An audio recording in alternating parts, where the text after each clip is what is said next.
this entire next 3 weeks is going to be really interesting. We were talking before about, the Reds need to achieve some clarity. So they have 19 games. They have a series this week against the Marlins, who are 8 under 500. And they're 8 under 500, and they recently had an 8-game winning streak. And they'll play the Colorado Rockies this weekend, who are dreadful, on pace to maybe have the worst record in the history of the sport.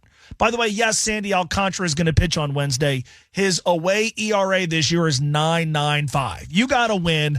I'll go say worst case 5 of the 7. Let's more realistically say you got to sweep Colorado and then win 3 out of 4 for Miami. That's 6-1. And then come out of that and win even more. And so the hope is that there's no question about it.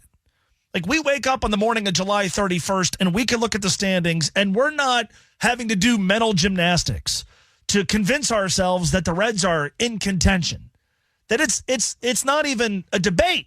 Ideally, by July 31st, the Reds lead the wild card chase for at least the last spot. Maybe they're closer to first place in the NL Central. We're looking for clarity here. But I think until they give us reason not to, that skepticism is deserved when it comes to the trade deadline. Look, the Reds have acted with urgency. They didn't give Jeimer Candelario more chances to show that he's deserving of the contract that he was playing under. He wasn't one of the best 26 guys. They moved on. Good for them. That's the sort of thing that a team that is in contention and is serious about winning does. And they called up Chase Burns, and Chase Burns mostly pitched well yesterday. You would have liked to have seen him be a little bit more efficient. I think Terry Francona got it right, bringing in Sam Maul to face Kyle Schwarber. But Chase Burns, maybe the jury is still out. Maybe he's not quite yet a finished product. But when they called up Chase Burns, that was the sort of thing that a contending team does. We're not calling up some 4A guy. We're not going to go sign some dude off the street who got cut by another team. This is our best bullet. We're using it right now. Service time be damned.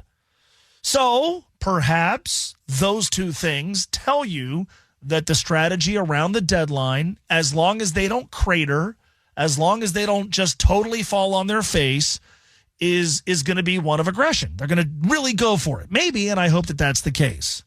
But the skepticism about the trade deadline itself is deserved because of 2 years ago.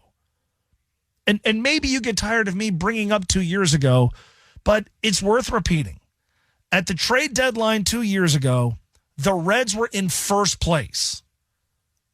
Maybe their hold on first place was tenuous. Maybe you feared that the bottom was going to fall out or the other shoe was going to drop or whatever other verbiage you want to use. Maybe you didn't think that their success that summer was sustainable. But the Reds on deadline day 2 years ago were in first place.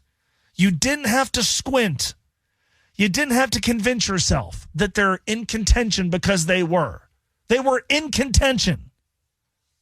And yet, with this massive, major, gaping, wide open hole on their team, they didn't address it.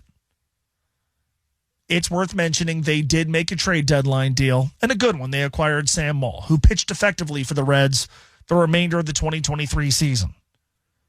But we do have recent history of the Reds in contention, 10 over 500 at the deadline, looking at their team going, we're good.